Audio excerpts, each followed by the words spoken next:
لیکن بہت افسوس کی بات ہے کہ آج ہمیں اپنے آقا صلی اللہ علیہ وسلم کے بارے میں نہیں پتہ، ان کی پیدائش کے وقت کیا کیا ہوا نہیں پتہ۔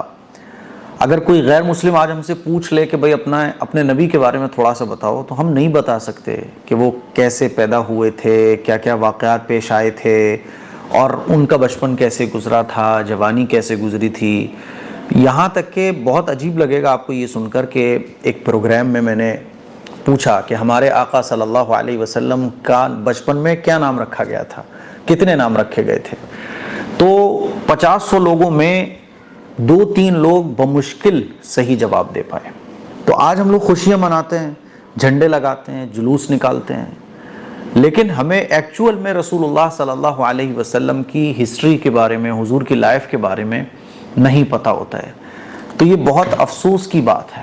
اسی لیے میں نے سوچا کیوں نہ آپ کو ایک آسان زبان میں، آسان انداز میں رسول اللہ صلی اللہ علیہ وسلم کے بارے میں کچھ باتیں بتائی جائیں، کچھ واقعات آپ کو سنائے جائیں، تاکہ یہ آپ کو یاد ہو جائیں۔ دیکھیے، اصل محبت تو یہی ہے کہ ہم رسول اللہ صلی اللہ علیہ وسلم کی جیسی لائف گزارنے کی کوشش کریں۔ اصل محبت تو یہی ہے کہ ہم آقا مدنی صلی اللہ علیہ وسلم کی سنتوں کو فالو کرنے والے بن جائیں۔ یہ محبت کہ بس جھنڈے لگا لیے، جلوس نکال لیا، نعتیں بجا لی، لیکن نبی کے بارے میں کچھ نہیں پتہ، نبی علیہ الصلوۃ والسلام کی لائف کے بارے میں کچھ نہیں پتہ، تو یہ محبت کسی کام نہیں آنے والی ہے پھر۔ کیونکہ حدیث میں بھی آتا ہے نماز کے بغیر کوئی عمل قابل قبول نہیں۔ اللہ کے نبی نے خود ارشاد فرمایا کہ جو شخص یہ چاہتا ہے کہ وہ مجھ سے محبت رکھے تو اسے چاہیے میری سنتوں سے محبت رکھے۔ آج ہمارا ہر عمل حضور علیہ الصلوۃ والسلام کی سنت کے خلاف ہے، یہاں تک کہ ہم نعتیں 12 ربیع الاول کے موقع پر جو بجا رہے ہوتے ہیں، جلوس نکال رہے ہوتے ہیں، تو اس میں بھی بہت بڑا شریعت کے خلاف کام یہ ہوتا ہے کہ ہم ظہر کی نماز غائب کر کے سڑکوں پہ کہہ رہے ہوتے ہیں یا رسول اللہ، یا رسول اللہ۔ تو میرے عزیز بھائیوں، میری بہنوں، ہمیں حضور علیہ الصلوۃ والسلام کی جیسی لائف گزارنا چاہیے، ان کے بتائے ہوئے طریقوں کو فالو کرنا چاہیے، اور ان کی زندگی کے بارے میں ہمیں پتہ ہونا چاہیے۔ تو میں مختصر انداز میں آپ لوگوں کے سامنے رسول اللہ صلی اللہ علیہ وسلم کی پیدائش کے واقعات رکھنے جا رہا ہوں۔ اس کو یاد کیجئے اور اپنے بچوں کو بتائیے، اور موقع ملے تو گھر کے لوگوں کو بھی یہ واقعات سنائیے۔ نبی علیہ الصلوۃ والسلام کی جو پیدائش ہے وہ 12 ربیع الاول کو 20 اپریل 571 عیسوی میں ہوئی۔ 2025 چل رہا ہے نا، حضور علیہ الصلوۃ والسلام کی جو پیدائش ہے وہ 20 اپریل 571 میں ہوئی۔ اور آپ علیہ الصلوۃ والسلام کی جب پیدائش ہوئی تو اللہ کے نبی صلی اللہ علیہ وسلم کے جو والد صاحب تھے حضرت عبداللہ، حضور علیہ الصلوۃ والسلام کی پیدائش سے کچھ مہینے پہلے ان کی وفات ہو گئی تھی۔ وہ ایک سفر کے لیے تشریف لے گئے تھے، وہیں پر ان کا انتقال ہو گیا تھا۔ تو جب آپ علیہ الصلوۃ والسلام کی پیدائش ہوئی تو حضور کے جو دادا تھے خواجہ عبد المطلب، وہ خانہ کعبہ کا طواف کر رہے تھے۔ ان کو خبر دی گئی جا کر کہ آپ کا پوتا ہوا ہے، ماشاءاللہ بہت خوبصورت ہے، بہت پیارا ہے۔ حضور علیہ الصلوۃ والسلام جب پیدا ہوئے تو حضور اتنے خوبصورت تھے، اتنے خوبصورت تھے کہ دیکھنے والوں کی نظریں ہٹ نہیں پا رہی تھیں۔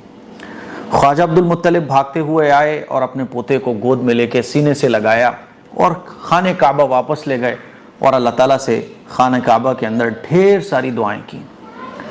حضور علیہ الصلوۃ والسلام کی پیدائش سے پہلے ہی عجیب و غریب واقعات شروع ہو گئے تھے۔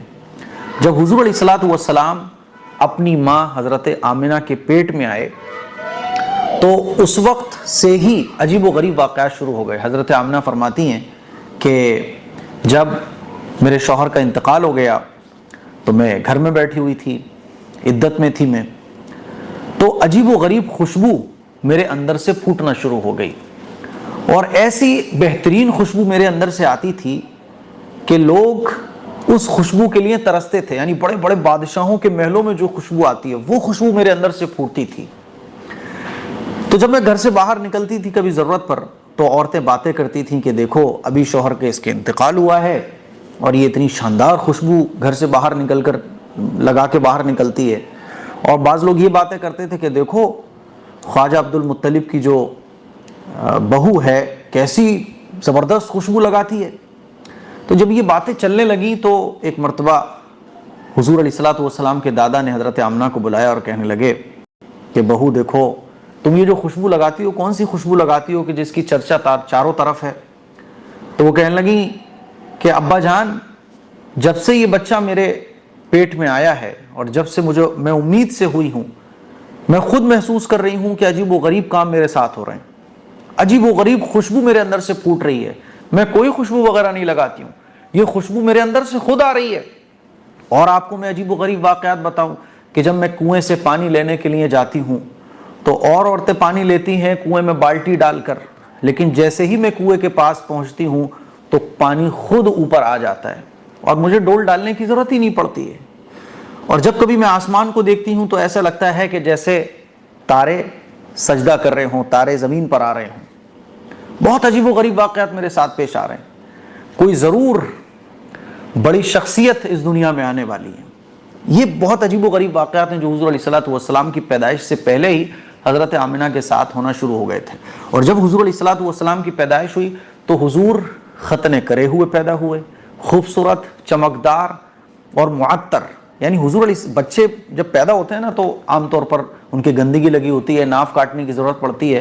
حضور علیہ الصلوۃ والسلام جب اس دنیا میں تشریف لائے تو حضور معطر تھے، خوشبو میں مہکے ہوئے، کوئی گندگی نہیں، کوئی نجاست نہیں، ناف کاٹنے کی ضرورت نہیں پیش آئی۔ اور حضور علیہ الصلوۃ والسلام ایسے پیدا ہوئے جیسے سجدے کی حالت میں۔ پھر حضرت خواجہ عبد المطلب جو ہے نا حضور کے دادا، خانے کعبہ لے گئے اور دعائیں کی۔ اب عرب کے دستور کے مطابق یہ ہوتا تھا کہ جب بچے کی پیدائش ہو جاتی تھی تو اس کی اچھی تربیت کے لیے، اس کی اچھی صحت کے لیے گاؤں دیہات کے اچھے علاقوں میں بچے کو بھیج دیا جاتا تھا۔ جیسے کہ ہمارے شہر کی آب و ہوا اچھی نہیں ہوتی، پردوشن بہت ہوتا ہے اور بھی تمام چیزیں، تو اچھی ہوا گاؤں دیہات میں ملتی ہے۔ تو اس علاقے میں عرب کے علاقوں کا دستور یہ تھا کہ بڑے بڑے مالدار اور بڑے بڑے لوگ جو تھے وہ اپنے بچوں کو اچھی تربیت، اچھی تعلیم کے لیے دودھ پلانے ان کو دیا کرتے تھے۔ تو تقریباً 8 دن کے بعد نبی کریم صلی اللہ علیہ وسلم کو دائی حلیمہ اپنے ساتھ لے گئیں۔ اچھا، ان 8 دنوں میں دودھ کس نے پلایا؟ تو حضرت صوبیہ جو ابو لہب کی جو باندی تھی اس نے حضور علیہ الصلوۃ والسلام کو دودھ پلایا۔ اور جب حضور علیہ الصلوۃ والسلام پیدا ہوئے تو ابو لہب نے، جو حضور کا چچا تھا، ایمان لے کر نہیں آیا، اس نے حضرت صوبیہ کو خوشی میں آزاد کر دیا تھا۔ اب 8 دن کے بعد دائی حلیمہ آئیں۔ اچھا، دائی حلیمہ جب آئیں تو دائی حلیمہ کے علاقے سے اور بھی عورتیں آئی تھیں بچے کو گود لینے کے لیے۔ ہوتا کیا تھا کہ بڑے بڑے قبیلے اور بڑے بڑے خاندانوں کے بچوں کو یہ لوگ گود لے لیا کرتی تھیں اور اپنے علاقے میں لے جایا کرتی تھی، وہاں ان کو دودھ پلاتی تھیں، ان کی تربیت کرتی تھیں، اس کے بدلے میں ان کو اجرت ملا کرتی تھی، پیسے اچھے ملا کرتے تھے۔ تو دائی حلیمہ آئیں، ان کے ساتھ ان کے علاقے کی اور عورتیں آئیں۔ اس وقت دائی حلیمہ کے علاقے میں قحط پڑا ہوا تھا، سوکھا پڑا ہوا تھا، اتنا سوکھا پڑا ہوا تھا کہ بکریوں کے تھن میں، اونٹنیوں کے تھنوں میں دودھ ختم ہو چکا تھا، یہاں تک کہ دائی حلیمہ کی چھاتی میں بھی دودھ نہیں تھا۔ اب جب عورتیں آئیں تو جناب رسول اللہ صلی اللہ علیہ وسلم چونکہ یتیم تھے تو یتیم ہونے کی وجہ سے عورتوں کا من نہیں بنا کہ محمد صلی اللہ علیہ وسلم کو لیں۔ دائی حلیمہ چونکہ آلریڈی کمزور تھیں بہت، پھر سوکھا پڑنے کی وجہ سے اور کمزوری، چھاتیوں میں بھی دودھ نہیں، جانوروں کے تھنوں میں بھی دودھ نہیں، کھانے کو کچھ نہیں، تو سب کو تو بچے مل گئے، دائی حلیمہ کو کوئی بچہ نہیں ملا۔ بس دائی حلیمہ کا ستارہ چمکنا تھا قسمت کا۔ تو دائی حلیمہ نے جب دیکھا کہ کوئی نہیں مل رہا ہے تو انہوں نے حضور علیہ الصلوۃ والسلام کو جب دیکھا تو فدا ہو گئیں۔ کہتی ہیں کہ میں نے اتنا پیارا بچہ اپنی زندگی میں نہیں دیکھا، اتنا خوبصورت بچہ نہیں دیکھا کہ بس دیکھا تو میں دیکھتی ہی رہ گئی۔ اور میں نے اپنے شوہر سے کہا کہ خالی ہاتھ واپس جاؤں یہ تو مجھے گوارا نہیں، لوگ کہیں گے لے تجھے کوئی بچہ ہی نہیں ملا۔ تو میں نے محمد صلی اللہ علیہ وسلم کو لینے کا من بنا لیا اور میں نے کہا میں تو انہی کو لے کر جاؤں گی، اور میں نے محمد صلی اللہ علیہ وسلم کو لے لیا۔ اب دائی حلیمہ محمد صلی اللہ علیہ وسلم کو اپنی گود میں لے کر بس اپنے خیمے میں کیا دیکھتی ہیں کہ جو اونٹنی ان کے پاس تھی اس کے تھنوں میں بھی دودھ آ گیا، اور دائی حلیمہ جن کی چھاتیوں میں دودھ نہیں تھا ان کے بھی دودھ آ گیا، اور ان کے بیٹے نے بھی پیا اور محمد صلی اللہ علیہ وسلم نے بھی پیٹ بھر کر دودھ پیا۔ تو شوہر کہنے لگے کہ یہ کیا چمتکار، یہ کیا عجیب و غریب واقعہ کہ ہماری اونٹنی کے تھنوں میں دودھ نہیں تھا، تمہاری چھاتی میں دودھ نہیں تھا، تم بچے کو دودھ نہیں پلا سکتی تھی، اب تمہارا بچہ بھی دودھ پی رہا ہے اور محمد بھی دودھ پی رہے ہیں، تو یہ کیا واقعہ ہوا؟ دائی حلیمہ خوش کہ ضرور اس بچے میں کوئی عجیب بات ہے، اور یہ دیکھنے میں ہی بڑا خوبصورت ہے، کوئی تو عجیب بات ہے اس بچے کے اندر۔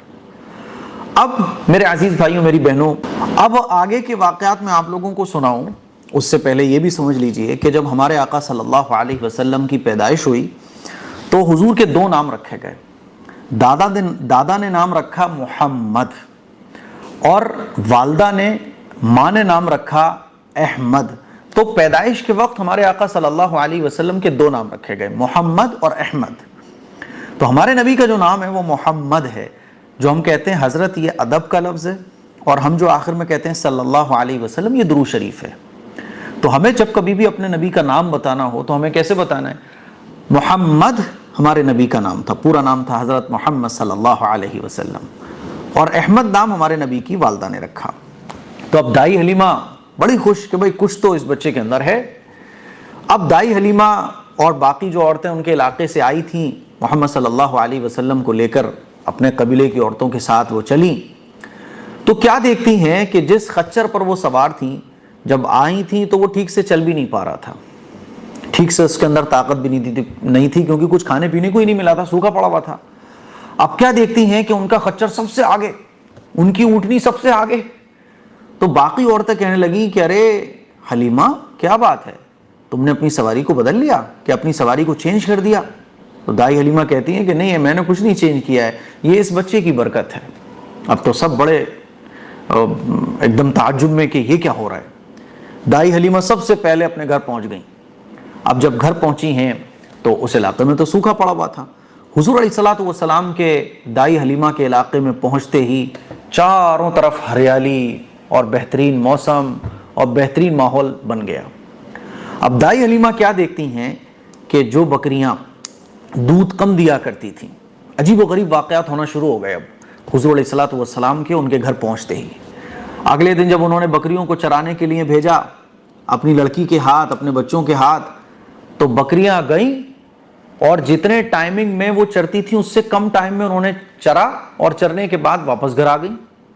اور جو بکریاں دودھ دیتی تھیں 1 لیٹر، وہ دے رہی ہیں 4-4 5-5 لیٹر، یعنی بکریاں ہیں کم اور دودھ 10-15 گنا زیادہ، اتنا دودھ کے پیے سے نہیں پیا جا رہا ہے۔ دائی حلیمہ بڑی خوش کہ اس بچے کے آنے سے تو بھائی برکتیں ہی برکتیں ہو رہی ہیں پورے گھر میں۔ اور بکریوں میں اتنا اضافہ ہوا کہ اگر ایک بکری ایک بچہ دے رہی ہے سال میں، تو وہ دے رہی تھی 4-4 5-5۔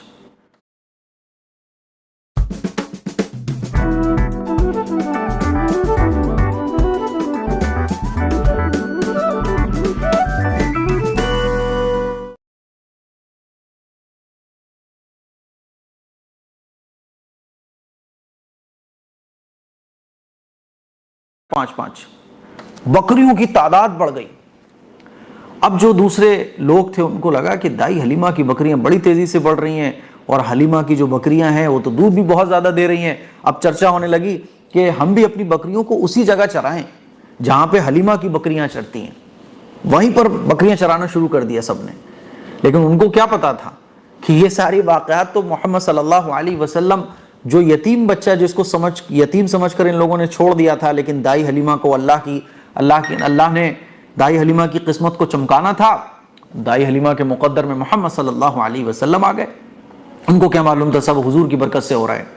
تو دائی حلیمہ سے لوگ پوچھتے تھے کہ کیا بات ہے، ایسا کیوں ہو رہا ہے؟ تو بتاتی تھی کہ اس بچے کی وجہ سے ہو رہا ہے۔ اور بھی بہت سارے واقعات ہیں۔ دائی حلیمہ کو جو ٹائمنگ تھی 1 سال کی 1.5 سال کی، وہ ٹائمنگ جب پوری ہوئی تو دائی حلیمہ کا دل یہ تھا کہ محمد میرے گھر سے نہ جائیں۔ تو وہ گئیں، اور جب مکے پہنچی ہیں تو حضرت آمنہ سے انہوں نے درخواست کی۔ اس وقت مکے کے اندر ایک وبا پھیلی ہوئی تھی، ایک بیماری پھیلی ہوئی تھی، تو دائی حلیمہ کو ایک بہانہ بھی مل گیا۔ حضرت آمنہ سے کہنے لگیں کہ دیکھو یہاں تو وبا بھی پھیلی ہوئی ہے، بیماری بھی ہے، بچہ بیمار ہو سکتا ہے، اسی لیے مجھے کچھ اور مہلت دے دو تاکہ میں ان کو اپنے ساتھ لے جاؤں۔ تو حضرت آمنہ نے بھی اور دوسرے گھر کے اور دوسرے لوگوں نے بھی کہا کہ ٹھیک ہے آپ ان کو لے جائیں۔ دائی حلیمہ بڑی خوش واپس پھر آ گئیں کہ اور وقت مل گیا اس بچے کے ساتھ رہنے کا۔ دائی حلیمہ حضرت محمد صلی اللہ علیہ وسلم کی بڑی فکر رکھا کرتی تھیں، اور ہمارے آقا صلی اللہ علیہ وسلم کا بچپن کیسا تھا۔ حلیمہ سعدیہ رضی اللہ عنہا فرماتی ہیں کہ حضور علیہ الصلوۃ والسلام اور بچوں کے جیسے نہیں تھے۔ آپ علیہ الصلوۃ والسلام پیشاب پخانہ کپڑوں میں نہیں فرمایا کرتے تھے، بلکہ ایک ٹائم تھا، اسی ٹائم میں شور مچا دیا کرتے تھے۔ اور حضور علیہ الصلوۃ والسلام کا بچپن ایسا تھا کہ دوسرے بچوں کے مقابلے حضور جلدی بولنا سیکھ گئے تھے، دوسرے بچوں کے مقابلے حضور علیہ الصلوۃ والسلام جلدی چلنا سیکھ گئے تھے، دوسرے بچوں کے مقابلے رسول اللہ صلی اللہ علیہ وسلم زیادہ بڑے نظر آتے تھے۔ اور کبھی جھولے میں حضور علیہ الصلوۃ والسلام کے شرمگاہ وغیرہ کھل جاتی تھی تو حضور شور مچا دیا کرتے تھے، اور کبھی شرمگاہ کو ڈھکنے میں دیر ہو جاتی تھی تو غیب سے حضور علیہ الصلوۃ والسلام کے کپڑے ٹھیک ہو جایا کرتے تھے۔ رسول اللہ صلی اللہ علیہ وسلم جب جھولے میں ہوتے تھے تو جھولے کو ایسا لگتا تھا جیسے فرشتوں کے ذریعے بچپن سے جھلایا جا رہا ہے۔ حضور علیہ الصلوۃ والسلام کبھی روتے نہیں تھے، کبھی پریشان نہیں کرتے تھے، جیسے بچے کچھ عجیب و غریب حرکتیں کرتے ہیں حضور ویسے نہیں کرتے تھے۔ اور کبھی کبھی حضور علیہ الصلوۃ والسلام اپنی زبان سے لا الہ الا اللہ اور سبحان اللہ الحمدللہ ایسے کلمات بھی بولتے تھے۔ یہ حضور کی کچھ خصوصیات تھیں جو حلیمہ سعدیہ رضی اللہ عنہا نے دیکھا۔ اب جب حضور کچھ بولنا سیکھے، کچھ چلنا سیکھے، تقریباً 1.5-2 سال کی عمر میں جب ایک دم سمجھ آ گئی تو ایک دن پوچھنے لگے کہ اماں جان میرے جو بھائی بہن ہیں یہ کہاں جاتے ہیں؟ تو دائی حلیمہ نے بتایا کہ بکریاں چرانے جاتے ہیں۔ تو کہنے لگے میں بھی اپنے بھائی بہنوں کے ساتھ بکریاں چرانے جایا کروں گا۔ تو کبھی کبھی بکریاں چرانے بھی حضور علیہ الصلوۃ والسلام تشریف لے جاتے تھے۔ ایک دن کیا ہوا کہ بکریاں چرانے کے لیے حلیمہ سعدیہ کی جو بیٹی تھی شیمہ، ان کو تاخیر ہو گئی۔ تو جب دیر ہو گئی تو انہوں نے کہا کہ اماں جان آج میرے بھائی محمد کو میرے ساتھ بھیج دیجیے آپ، میں ان کو ساتھ لے کے بکریاں چرانے جاؤں گی۔ تو دائی حلیمہ نے کہا کہ بیٹا تم ان کو لے کے جاتی تو ہو ایک آدھ دن میں، اب تھوڑا سا تو آج چھوڑ دو، آج مت لے جاؤ۔ کہ نہیں اماں جان آپ بھیج دیں گی تو میں ذرا جلدی بکریاں چرا کے واپس آ جاؤں گی۔ دائی حلیمہ کہنے لگی جلدی کیسے آؤ گی؟ ایک تو بکریوں کی ذمہ داری، پھر اپنے بھائی محمد کی ذمہ داری، کیسے سنبھالو گی؟ اتنی بکریوں کا ریوڑ ہے، کیسے اس کو سمیٹو گی؟ تو شیمہ نے جو واقعہ بتایا وہ بھی بڑا عجیب و غریب۔ شیمہ نے بتایا امی جان آپ کو پتہ نہیں ہے یہ بھائی محمد ہمارا ہے نا، یہ بڑا کمال کا ہمارا بھائی ہے، یہ جب ساتھ ہوتا ہے نا تو بکریاں بہت جلدی چر لیتی ہیں۔ کیسے؟ اس دن میں لیٹ ہو گئی تھی نا اور میرا بھائی محمد میرے ساتھ تھا، تو میں لے کے اپنے بھائی کو جب گئی نا تو جب میں اپنے بھائی کو اپنے ساتھ لے کر جاتی ہوں تو بکریوں کو مجھے سمیٹنا نہیں پڑتا، بکریاں خود بخود سیدھی چلتی ہیں، ایک دم اسٹریٹ، ادھر ادھر نہیں بھاگیں گی۔ اور جیسے ہی میں درخت کے نیچے جا کے بیٹھتی ہوں تو بکریاں آٹومیٹک جلدی سے چرنے چلی جاتی ہیں، اور جو کام 5 گھنٹے میں یہ پورا کرتی ہیں وہ آدھے گھنٹے میں پورا کر کے واپس آ جاتی ہیں۔ پھر کیا ہوتا ہے کہ امی جان ہم بھی اپنے بھائی کے ساتھ کھیلتے ہیں اور ساری بکریاں گھیرا بنا کے میرے بھائی محمد کو دیکھتی ہیں تو سارا کام جلدی فنش ہو جاتا ہے۔ امی جان یہ بھائی ہمارا بڑا اچھا ہے۔ اور دوسری بات امی جان کہ جب میں اپنے بھائی کو لے کے جاتی ہوں نا تو دھوپ مجھے نہیں لگتی، ایک بادل میں نے دیکھا ہے کہ وہ بادل ہمارے ہی اوپر رہتا ہے تو دھوپ سے بڑی آرام مل جاتا ہے، دھوپ لگتی نہیں ہے ہمیں۔ اور جتنے بھی لوگ مسافر گزر رہے ہوتے ہیں تو وہ میرے بھائی محمد کو دیکھتے ہیں، پیار کرتے ہیں، تعریف کرتے ہیں کہ بچہ کتنا پیارا ہے، بچہ کتنا پیارا ہے۔ تو امی جان میرے بھائی محمد کو میرے ساتھ آپ بھیج دیا کریں۔ دائی حلیمہ کہنے لگی کہ یہ بچہ ضرور کوئی بڑا آدمی بنے گا۔ یہ جو بھی دیکھتا تھا وہ یہی کہتا تھا، کیونکہ حضور علیہ الصلوۃ والسلام کی جب پیدائش ہوئی تھی نا تو اس وقت کیسر اور کسرا جو بادشاہ تھا اس کے 14 کنگرے گر گئے تھے۔ تو جو 14 کنگرے گرے تو اس نے خواب کی تعبیر بتانے والوں کو بلایا اور پوچھا کہ بھئی یہ کنگرے گر گئے اور میں نے خواب میں بھی یہی دیکھا ہے۔ تو انہوں نے خواب کی تعبیر بتائی تھی کہ تمہاری 14 بادشاہوں کے بعد تمہاری سلطنت ختم ہو جائے گی۔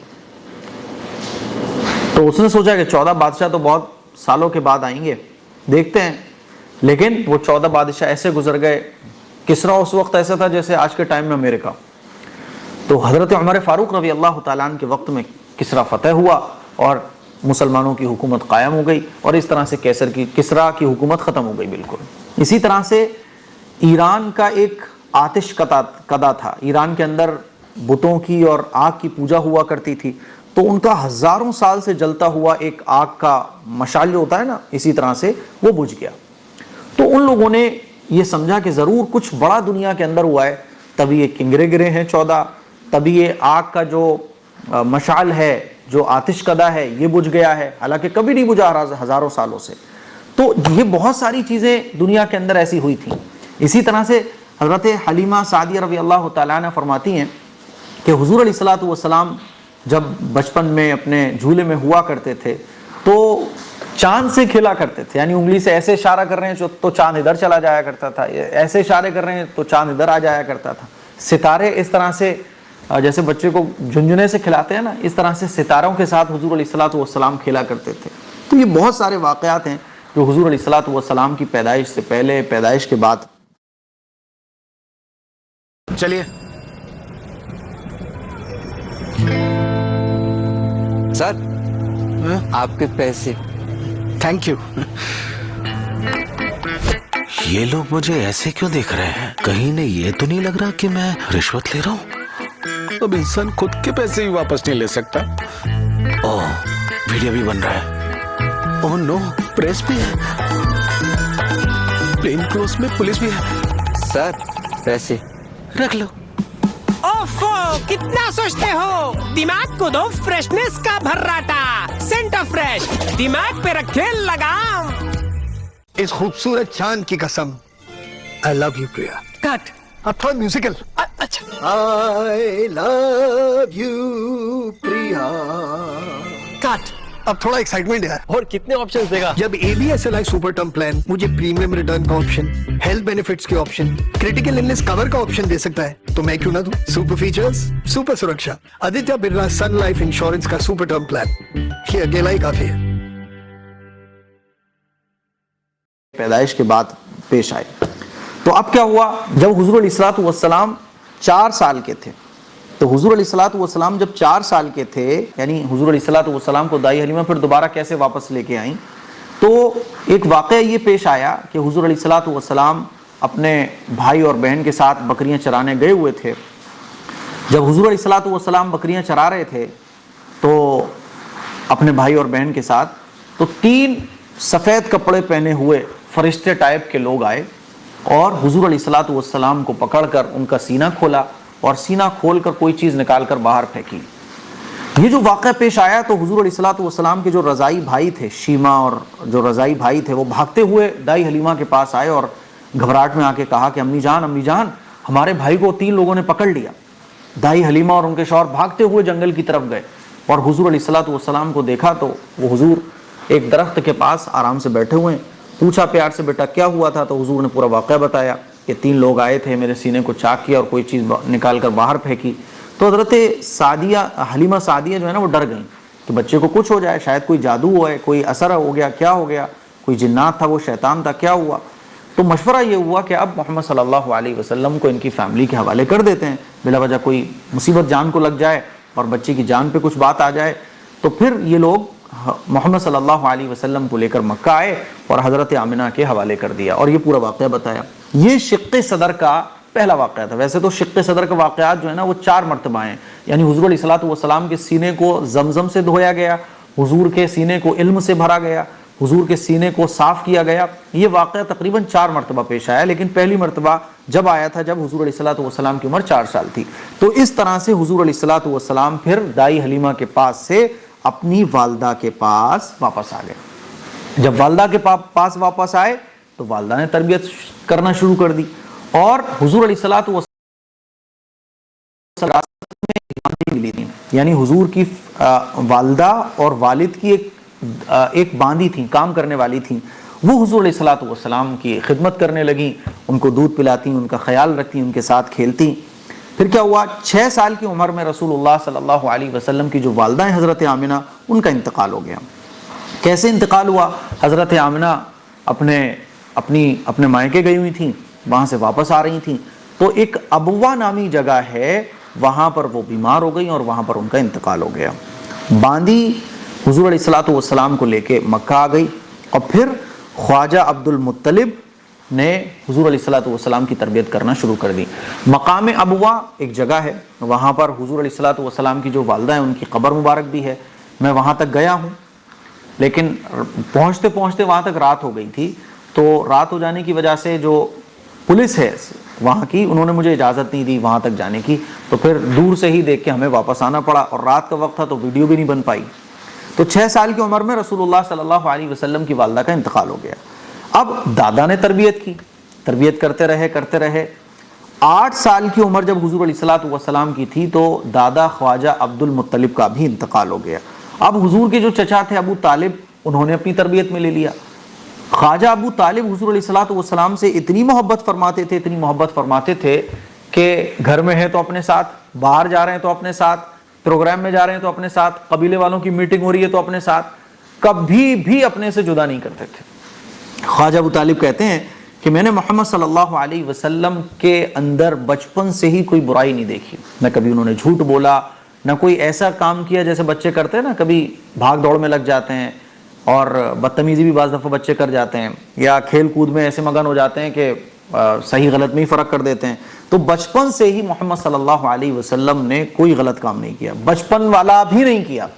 اور جب حضور علیہ الصلوۃ والسلام 12 سال کے ہوئے تو خواجہ ابو طالب کے ساتھ رسول اللہ صلی اللہ علیہ وسلم نے پہلا سفر کیا.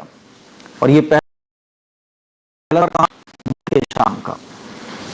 شام کے لیے جب حضور علیہ الصلوۃ والسلام نے خواجہ ابو طالب کے ساتھ سفر کیا, اور یہ سفر ہوتا تھا تجارت کے لیے, بزنس کے لیے, تو حضور علیہ الصلوۃ والسلام بھی اپنے چچا کے ساتھ تھے. جب ایک جگہ پر پہنچے جس کا نام تھا بصرا, تو وہاں پر ایک یہودیوں کا عالم تھا, بہت بڑا عالم. اس نے حضور علیہ الصلوۃ والسلام کو جب دیکھا تو حیران ہو گیا, کھڑا ہو گیا اپنی جگہ سے اور کہنے لگا کہ یہی تو وہ آخری پیغمبر ہیں جس کے بارے میں توریت میں, انجیل میں, زبور میں, پچھلی کتابوں میں ذکر ہے. یہی وہ بچہ ہے, یہی وہ لڑکا ہے جو آخری پیغمبر ہے, اور آخری پیغمبر آ گئے ہیں. پیار کیا, دعائیں دی, اور خواجہ ابو طالب سے کہا کہ میں تم سے یہ کہہ رہا ہوں کہ تم اس کو لے کے شام مت جاؤ, کیونکہ وہاں یہودی جب اس کو دیکھیں گے تو اس کی جان کے دشمن ہو جائیں گے. اسی لیے اس بچے کو واپس مکے لے کے جاؤ اور اپنا سامان یہیں پر سیل کر دو. تو خواجہ ابو طالب نے جب اس راہب کی بات سنی, بحیرہ راہب کی بات سنی, تو حضور علیہ الصلوۃ والسلام کو واپس لے کر مکہ آ گئے. 14ویں سال رسول اللہ صلی اللہ علیہ وسلم نے پہلی مرتبہ عربوں میں ایک لڑائی ہوئی. تو اس لڑائی میں حضور علیہ الصلوۃ والسلام تو شریک ہونا نہیں چاہتے تھے, لیکن چچاؤں کے اصرار پر حضور علیہ الصلوۃ والسلام نے اس جنگ میں شرکت کی, لیکن جنگ نہیں کی, بس شریک ہو گئے نام کے لیے. 16ویں سال رسول اللہ صلی اللہ علیہ وسلم نے مکے والوں کا تقریباً 4-6 قبیلے والوں کا ایک معاہدہ تھا, ایک ایگریمنٹ تھا کسی مسئلے کو لے کے. اس ایگریمنٹ میں رسول اللہ صلی اللہ علیہ وسلم 16 سال کی عمر میں شامل ہوئے. پھر اسی طرح سے وقت گزرتا گیا. 25ویں سال رسول اللہ صلی اللہ علیہ وسلم نے اپنی زندگی کا دوسرا سفر کیا ملک شام کا. اور یہ سفر کس کا تھا؟ حضرت خدیجہ رضی اللہ تعالی عنہ جو ایک بزنس وومن تھی, انہوں نے اپنے پیسے دے کے رسول اللہ صلی اللہ علیہ وسلم کو بزنس کے لیے ملک شام بھیجا. حضور علیہ الصلوۃ والسلام جب شام سے واپس آئے تو حضرت خدیجہ رضی اللہ تعالی عنہ کو خبر ملی کہ حضور کے اخلاق بہت اچھے ہیں اور حضور کی عادتیں بہت اچھی ہیں, ایمانداری ہے. تو اس سفر کے رسول اللہ صلی اللہ علیہ وسلم نے نکاح فرما لیا. حضور کی عمر 25 سال ہے, حضرت خدیجہ رضی اللہ تعالی عنہ کی جو عمر ہے وہ 40 سال ہے, اور 2 شوہروں سے پہلے سے چھوٹی ہوئی ہیں. حضور علیہ الصلوۃ والسلام نے اس وقت اس عمر میں حضرت خدیجہ رضی اللہ تعالی عنہ سے نکاح کیا, اور حضرت خدیجہ رضی اللہ تعالی عنہ نے نکاح کا پیغام خود بھجوایا تھا. تو اس سے 2 باتیں پتہ چلتی ہیں. ایک تو یہ کہ عورت بزنس کر سکتی ہے شریعت کے دائرے میں رہتے ہوئے. دوسرا یہ کہ اگر عورت طلاق شدہ ہے تو اپنے نکاح کا پیغام ڈائریکٹ بھی کسی کو بھیجا جا سکتا ہے. تو 25ویں سال حضور کا نکاح ہو گیا. 35ویں سال عربوں کے درمیان, عرب کے قبیلوں کے درمیان حجر اسود کو رکھنے کا ایک جھگڑا شروع ہوا تھا. تو حضور علیہ الصلوۃ والسلام نے سمجھداری سے اور اس طرح سے کہ جھگڑا سارا ختم ہو گیا اور وہ حجر اسود کا پتھر اپنی جگہ رکھ دیا گیا, تو وہ جھگڑا ختم ہوا. 40ویں سال رسول اللہ صلی اللہ علیہ وسلم کے سر پر نبوت کا تاج رکھا گیا, اور 40ویں سال پہلی وحی آئی. اور پہلی وحی جو آئی وہ کیا تھی؟ اقرأ بسم ربک الذی خلق. اور حضور علیہ الصلوۃ والسلام کو تمام باتیں بتائی گئیں کہ آپ کو پیغمبر بنایا جا رہا ہے, اور بچپن سے ہی جو کچھ ہوا, جو بھی کچھ ہوا, یہ سب ہوا. آپ نبی بن کر بھیجے گئے, آپ رحمت للعالمین بھیجے گئے ہیں, آپ تمام پیغمبروں کے سردار ہیں, اب آپ کے کاندھوں پر بڑی ذمہ داری ہے, اس ذمہ داری کو آپ کو اٹھانا ہے. تو یہ 40 سال تک کا پورا سفر تھا جو میں نے آپ کو 15-20 منٹ میں سنانے کی کوشش کی ہے. پیر کے دن ہمارے آقا صلی اللہ علیہ وسلم پیدا ہوئے, پیر کے دن ہی ہمارے آقا صلی اللہ علیہ وسلم کی وفات ہوئی, پیر کے دن ہی یعنی منڈے کو پہلی وحی نازل ہوئی, پیر کے دن ہی ہمارے آقا صلی اللہ علیہ وسلم نے ہجرت فرمائی, اور پیر کے دن ہی ہمارے آقا صلی اللہ علیہ وسلم مدینہ تشریف لے گئے, مدینہ پہنچے. پیر کے دن ہی یہ حجر اسود کو رکھنے کا جو واقعہ ہے یہ پیر کے دن ہی پیش آیا, پیر کے دن ہی آخری وحی نازل ہوئی. تو یہ جو پیر کا منڈے کا دن یہ بہت قیمتی ہے. پیر کے دن ہی ہمارے آقا صلی اللہ علیہ وسلم روزہ رکھا کرتے تھے, تو یہ دن بہت قیمتی ہے. تو مجھے امید ہے کہ یہ چند واقعات آپ کو اچھے طریقے سے سمجھ آ گئے ہوں گے. یہ میں نے مختصر, دیکھو ایک ہوتا ہے بیان کے انداز میں, میں نے آپ کو یہ تمام باتیں نہیں بتائیں کیونکہ بیان کے انداز میں کیا ہوتا ہے پھر باتیں بہت لمبی ہو جاتی ہیں, سمجھ میں بھی نہیں آتی ہیں. میں نے آسان طریقے سے وہ باتیں بتائی ہیں جو آپ ایزلی یاد کر سکتے ہیں کہ ہمارے نبی 12 ربیع الاول کو 20 اپریل 571 عیسوی عام الفیل کے سال پیدا ہوئے, ہے نا. 4 سال تک حلیمہ سعدیہ رضی اللہ تعالی عنہ کے پاس رہے دودھ پینے کے لیے.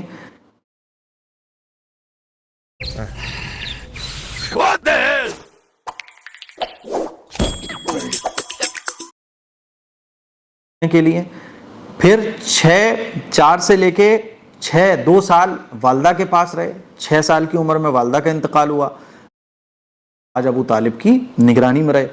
پھر 35ویں سال آپ علیہ الصلوۃ والسلام نے بڑے جھگڑے کو ختم فرمایا, اور 40ویں سال آپ علیہ الصلوۃ والسلام کو نبوت ملی. اس کلپ کو شیئر کیجئے, دوسروں تک پہنچائیے. السلام علیکم ورحمۃ اللہ.